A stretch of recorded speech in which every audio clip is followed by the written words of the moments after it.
نبی علیہ السلام ته یو صحابي رالی وای د الله رسوله زما توبه وکم برته ګناه رسوس زما نن د مزاج دینن سبا توبه وک برته ګناه وس نبی علیہ السلام ول استغفر بیا توبه وک هغه ورته چې بیا هم ګناه توبه وکم برته ګناه رسوس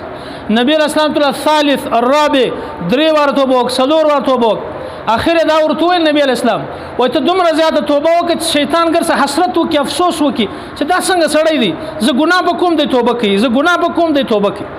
دا سړی د توبې سره ګر سره راګرځي نه وای شیطان چې افسوس وکي دومره زیاته توبه وکړه ان شیطان پریشان کا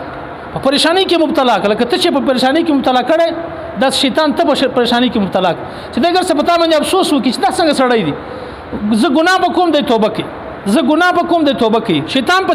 په پریشانی کې واچو دومره زیاته توبه وک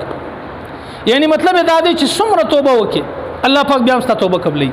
وای الله رب العزت ستا په معاف کېدو باندې نستړی کیږي نو ته په توبه ولې ستړی کیږي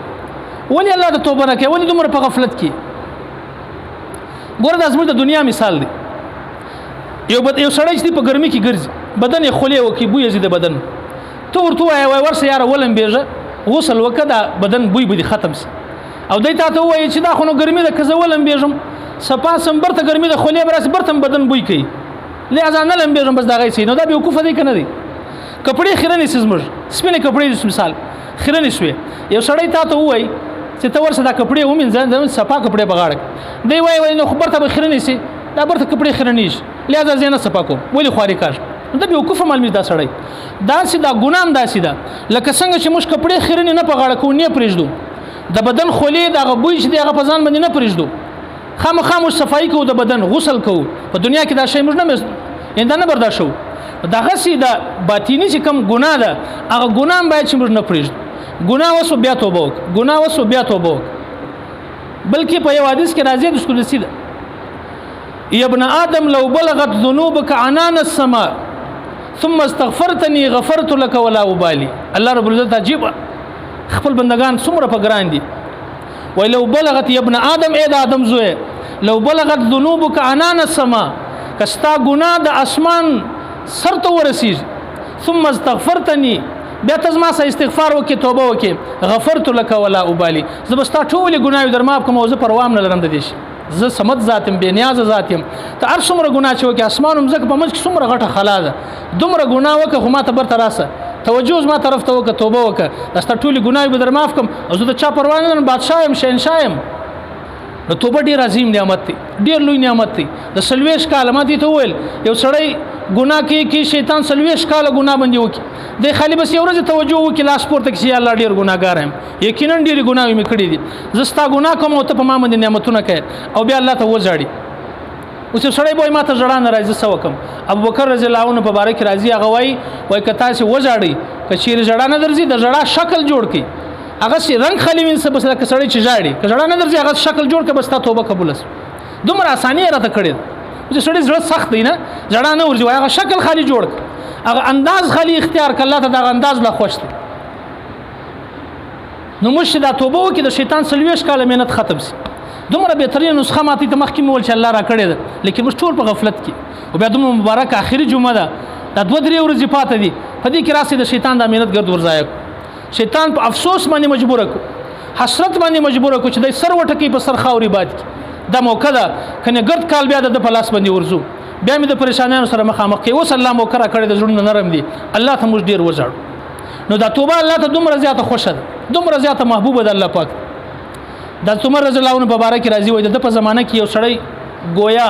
دا ګلوکار چې ورته وای غاني چې وای غاني ویلې غانو چونکې په اسلام کې حرام و د غاني ویلې نو خلک ډیر پیسې به خلک کله کزمش په زمانه کې کم سړی ډیر شګانی وای خلک ډیر غټ پروګرامو تم راغواړي پیسې مور کې دغم کوي نو دیم ډیر شګانو والا ګلوکارو وای د خلک ډیر پیسې ورکول ډیر زیات نازوي اخر داسې وخت رالی دا وخت خو تیریږي ګور ځواني خو مخازي لیت الشباب یعودو سړی افسوس کوي کاش چې ځواني برته راتله برته ځواني نه راځي بوډابه په ټوله باندې راځي نو دای چې بیا بوډا سولر وخت به تیر سو आवाज خراب سو په موقع باندې ټخیر روان دي او سترګو نظر کمزوري سو ګوډو درد شروع کی حکم چې د بوډاتوب اثرات دي هغه باندې رالو بس خلکو تعلق ختم کی خلکونه بیا په ځوان پسې ګرځي په بل ګلوکار پسې ګرځي بل چې شایسته आवाज یې په هغه پسې ګرځي د ځواني ولاړه وای دی چې خلکو پرې شوی نو دی پریشان شو اخر داسې ورځې باندې رالی چې د په کور کې د ډوډۍ مسله جوړه شو د ماښام ډوډۍ ختم شو وای دا سړی راووتی چې بس اوس خو نه یو څوک هم نه راځي رالی په جنت البقیع کې د یو قبر شاته وای کښېنستی پټ کښېنستی وای الله پاک سره خبرې وکړي چې الله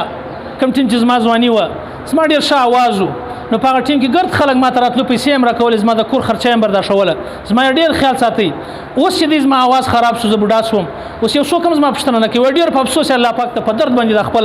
د خپل دوکړه چې د هغه یې سونا وکړه اوس یا الله زما د نس مسله ده ډوډۍ نسته د ماښام ډوډۍ نسته یا الله ته زما ما اورېدلي دي چې ته ډېر غفور رحیم یې ته څوک نه پرېږدې تاسو چې څوک وغواړي هر څومره بد سړی یا الله بېشکه اویا کاله مې ستا نافرماني کړې ده حرام ګناه مې کړې ده ګانې مې ویلي دي خو اوس یا الله ما دا اورېدلي دي چې ته ډېر کریم او ډېر رحیم او غفور ذات یې یا الله اوس زما د نس مسله ده به زما دغه مسله پریشاني حل کړي وایي عمر رضی الله عنه په مسجد نبوي کې بیدو عاطفي आवाज باندې وشو الله په زړه کې الهام ورکړي چې ورسه په جنت البقیع کې زما یو فقیر دی زما یو درباري دی دغه مدد وک عمر رضی الله عنه په لوس سر په لوس شو جنت البقیع طرف ته روان شو څومره الله ته د محبوب دي توبه والا عمر رضی الله عنه چې هغه سړی ولیدي اکم سړی چې د قبر شاته ناست دی هغه چې ولید چې امیر المؤمنین زما خل خبر سوړ دي چې دا سړی چې د ګناه کې دا غانی وای زما په حال ما خل چا شکایت لګولې دي وای سړی دا غزه سمنډ کړ د عمر رضی الله عنه روب داغه خو به شیطان لار چپ کول وای عمر رضی الله چې ولید یا سړی منډ کړ عمر رضی الله سور ته وای مزه زرا غلې نه هم زرا رالي جل سوایم بل چا راستولم هغه چا راستولای وای کم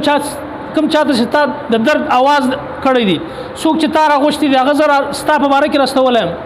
ولته چورلې هغه ته ول چې ستا څه تکلیف دی ز الله راستولم ستا د پاره ستا مدد کوم واغه سړی چې کړو جړل چې الله او یا کالم ستانه فرمانی وکړه یو ورځ مې توبه نه وکړه اوس مې د خپل نس لپاره خالي توبه وکړه چې زما د نس مسله د پریشانی ده یا الله تو څومره زیات مهربان یې وای دا چې لو چې وکړه او دومره غټ د الله ولی بیا جوړ شو د وخت خلک بیا د بیعت کوي الله ته دا توبه دومره قبول ده تاسو چې موږ د الله سره خپل تعلق جوړ کو الله موږ راضي کو دوی درې شپې پاتې دي زما د زړه د درد دی چار سړی بس په دغه درو ورځو کې کم از کم د وخت راو باسي الله ته وژاړي یقینا به هر سړی ګناوي کړي ما ګناوي ما ته معلومه دي ستې ګناوي تی ته معلومه دي خپل زنانو ته خپل کور د ماحول جوړ کو ګرسه د خپل ژوندۍ ماحول جوړ کو په 24 غنټې کې موږ الله ته توبه کو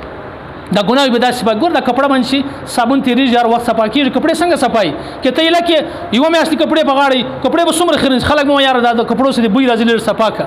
دا سمج د باطین چې کومه توبه ده هغه د پاره د توبه یو قسم د صابون کار کې سیکل کار کې په دې وجه موږ کوشش وکړو د الله سمج توبه کو بهترین شپې د اخترم را روان دي کوشش وکړو روان کال د چا دغه وی بس چې یو ور د خالی وزړل د سلوي شو کال ګناوي الله معافي څومره بهترین پیکیج الله را کړی لیکن افسوس موږ د دې سبب غافل